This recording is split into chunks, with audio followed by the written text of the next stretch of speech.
Right now, the very latest on U.S. travel and trade to Cuba. It's been nearly a year since President Trump implemented policy changes that tighten travel restrictions with the communist-ruled nation. Are people still heading to the island? What impact have those restrictions had on businesses? And what does really the economic outlook for Cuba look like? Lots of questions. Here to give us some answers. Two experts on everything Cuba. Our good friend on Tiempo, Vito Echevarria from thecubastandard.com. Grant Cohen from Chaco Travel. Welcome to both of you. His website, an online website to help people get to Cuba. How are you doing, my friend? Great, just great. Todo bien, right? Oh, yeah. All good? Yeah. Man, lots of changes. Yeah. One of the reasons I wanted to have you back on the show, because it seems, apparently, according to surveys, that fewer people suddenly are interested in the wonders, the beauties, and the joys of Cuba. What have you been seeing? What have you been finding? Why is that happening? I would contest that to a certain degree. There's always been pent-up interest in Cuba. What has happened, though, is that, when the Trump administration, when Donald Trump made his announcements about his changes to Cuba in June of last year, he kind of hyped up the changes that he was going to make. And the changes that he drummed up were going to be bigger than they turned out to be. Okay. So he caused a lot of confusion during that, and I believe that's what caused some confusion within the marketplace in terms of who can and cannot go to Cuba. Do you feel, Grant, that confusion has led to the, I wouldn't call it less interest, but less numbers, less people actually going? Yes, I do. And I think that's mostly to do with the fact that the rhetoric was more extreme than the actual changes that were implemented. Give me an example. What did he say, and what actually is the reality? Okay, so the biggest change for the average American traveler is that under the Obama-era rules, you were allowed to go to Cuba as an individual, keep track of your own records, as long as you were contributing to civil society and assisting the Cuban people, you were following U.S. regulations. All right, and then? The Trump changes essentially got rid of the individual category. So now you have to go with a sponsored organization. What that means is an organization that is subject to U.S. jurisdiction. And are you getting the impression that people just said, all right, well, if that's the rule, then forget it. I'm suddenly not interested. That has come up, but less frequently than what happens is that, so for example, when I speak with potential clients, the first thing I hear is usually, are there regulations? Oh, so they just have no idea. They have no And the other, for the other, I'd say 30%, it's they don't know there are regulations. They don't even know that that's a topic. Okay. And so they want to plan a beach vacation to Cuba. Right. They don't realize that that may not be permissible. And once you illuminate them, if you will, on those restrictions, is the phone call over? No. Actually, I would. For those folks who are traveling with the intent to do a resort type vacation, it is over. Yes. Okay. But I'd say the vast majority do end up going on our trips. It just takes a little bit more selling on my part to explain that people to people, educational, cultural, these things are not bad. They're good. They're good. They're good. So Vito, do you find it ironic that the slower interest is happening when right now there are more flights and more cruises to the island than perhaps ever before? Yeah, that's the thing. The thing is right now, if you're following the situation with cruises in particular, those have been ramped up. You have Carnival, you have Royal Caribbean, you have Norwegian Cruise Lines, for example, offering more cruises than ever out of South Florida, into Havana, right? And they have the airlines along the pre-existing flights from the different Florida area ports, Newark, and here at JFK. You also have more flights coming up this fall, in particular from Boston, some other cities, I think, like Houston also, and Atlanta. So basically, there is a lot of confusion in the marketplace. It just takes some initiative for people to clear up what can and cannot be done with Cuba. The bottom line is with the Trump administration, what he's stressing is he wants to make sure people go there as part of a group. As part of a group. As long as it's an educational group. Sit tight. I got a few more questions to ask you. Some of them politically oriented because there's a new leader in Cuba, and I want to see what impact that's having. More when we come back on U.S. travel and trade with Cuba. Still ahead on Tiempo, New York City sends attorneys and social workers to provide legal assistance at the U.S.-Mexico border. Cuando regresemos.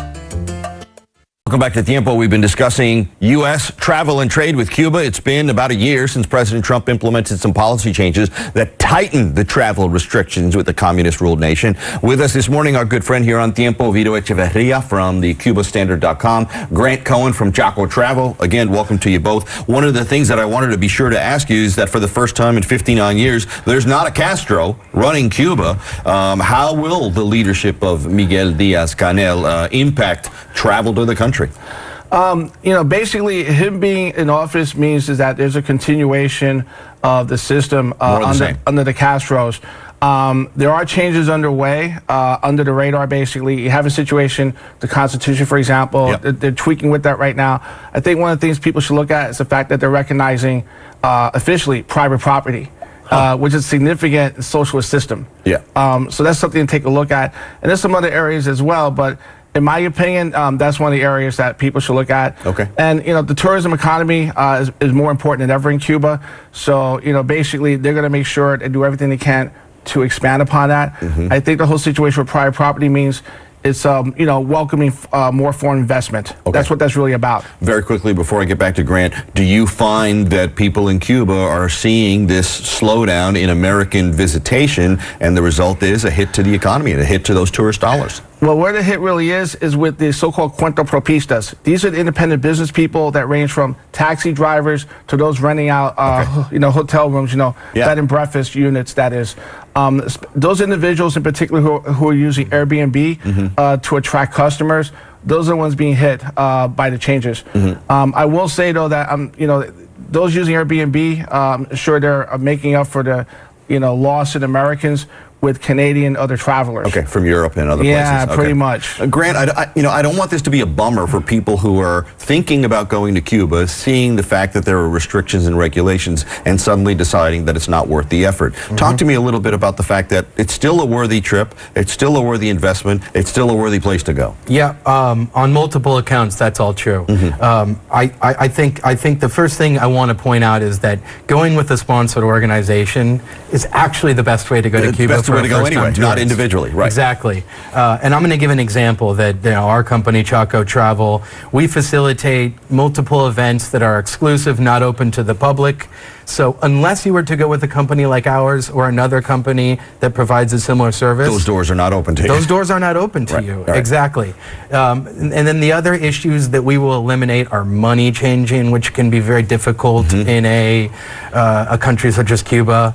And transportation. Transportation is an absolute headache there, not just for tourists, but for Cubans also. It's the biggest, in my opinion, the biggest problem on the island.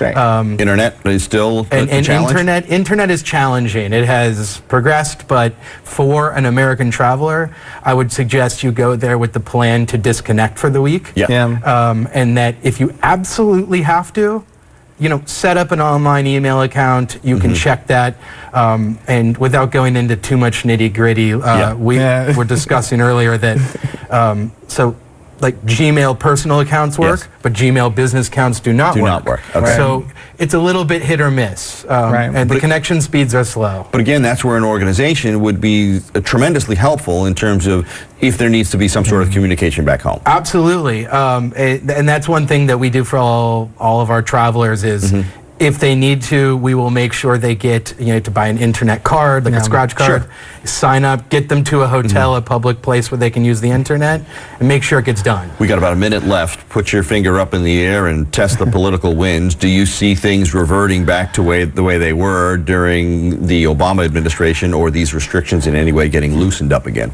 Yeah, I think what Trump is doing is temporary. I think at some point, him and his administration, they're going to come up with something else for Cuba where he's going to be able to put his name on it. Because that's what Trump is all about, putting his brand, his name on everything. Will that happen as a result of pressure from hotel organizations, groups, the travel industry? A lot of business groups clamoring to deal with Cuba because the irony is that you have some businesses there that have been grandfathered in despite the Trump changes, such as Starwood Hotels. They're still operating 3 hotels there. All right, for example, Airbnb is still operating there. And of course, the airlines and cruise lines are still very much there. So because of all that, there is a lot of pressure on the part of business groups to still get in there. Travel to Cuba, as always, a moving target. Vito, Grant, thank you for the education. I appreciate you guys coming on.